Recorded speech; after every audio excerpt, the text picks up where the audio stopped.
Pemirsa, tentunya masih bersama dengan kami dalam Berita Lampung. Bagi Anda yang baru saja bergabung, kami akan menyajikan kembali berita utama pagi ini.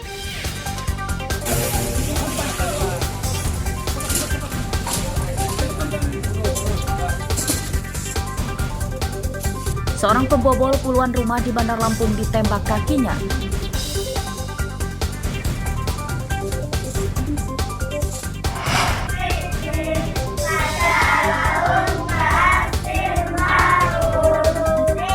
Puluhan siswa SD di Lampung Utara belajar di ruang kelas bilik bambu.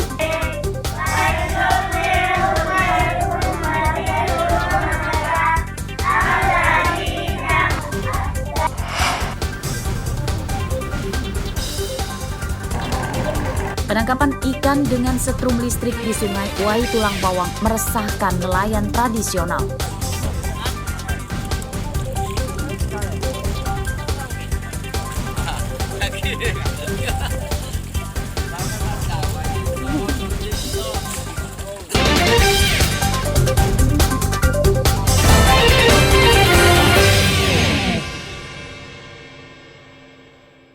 Dipukulnya beduk oleh Gubernur Lampung.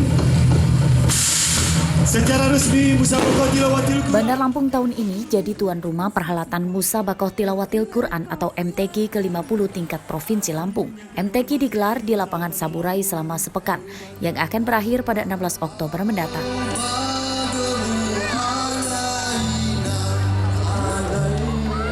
Pembukaan MTQ pada Selasa malam berlangsung meriah dengan diisi aksi drum band oleh para pelajar dan tari daerah yang dikreasikan dengan tarian modern.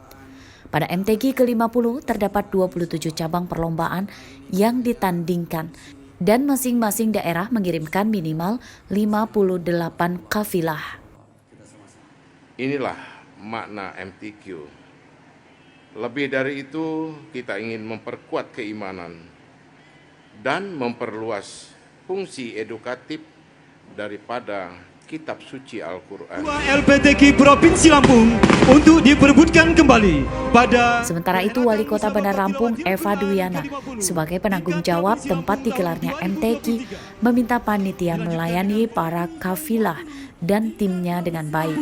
Tahun 2023. Tadi rangkaiannya cukup luar biasa, Pak Gubernur juga antusias, teman-teman dari kabupaten kota semuanya antusias, kafilah-kafilah juga antusias, dan Bunda Eva juga mengucapkan terima kasih kepada semuanya, ya semua pihak yang ada di Bandar Lampung, yang kami Pak Wakil Wali Kota, terima kasih kepada Ketua LPTQ Provinsi Lampung, khususnya Kota Bandar Lampung yang sampai ke bawah luar biasa kerjanya sama kami. Gelaran MTQ berlangsung meriah pada tahun ini setelah sempat ditiadakan akibat parahnya pandemi COVID-19. Jeffrey Arifin dan Arsadi Saputra melaporkan dari Bandar Lampung.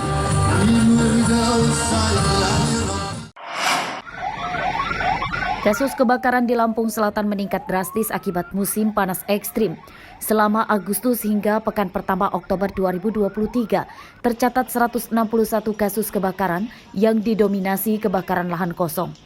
Rinciannya 122 kasus kebakaran lahan kosong dan 39 kebakaran rumah. Kebakaran itu terjadi di Kecamatan Kalianda, Natar, Sidomulyo, dan Jati Agung. Meningkatnya kasus kebakaran menyebabkan petugas damkar kewalahan.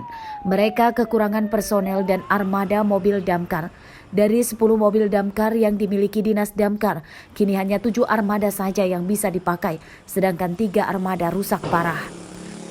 Untuk penanganan kebakaran selama kemarau, petugas damkar menyatakan sedikitnya membutuhkan 3 armada mobil damkar tambahan. Karena yang sangat tinggi sekarang ini ya kami sangat kewalahan, apalagi bisa kita lihat sendiri memang unit-unitnya sudah tua. Ya, cuman kami bagaimana dengan kekurangan dari keadaan kami, ya, sebisa mungkinlah kita berbuat bagus dan efektif gitu. Selain untuk penanganan musibah kebakaran, selama kemarau petugas damkar juga mengoperasikan sebagian mobil damkar untuk mendistribusikan bantuan air bersih bagi warga yang dilanda krisis air bersih. Di Lampung Selatan tercatat 2 kecamatan terparah yang dilanda krisis air bersih, yakni Kecamatan Sidomulyo dan Kalianda. Asep Saifullah melaporkan dari Lampung Selatan. 4 deki itu 8 meter. Musim kemarau membawa berkah bagi para pekerja penggali sumur. Mereka kini kebanjiran pesanan dari warga yang ingin membuat sumur baru dan ada juga warga yang ingin memperdalam sumur lamanya karena airnya mengering dampak kemarau. Ya bener loh, Pak.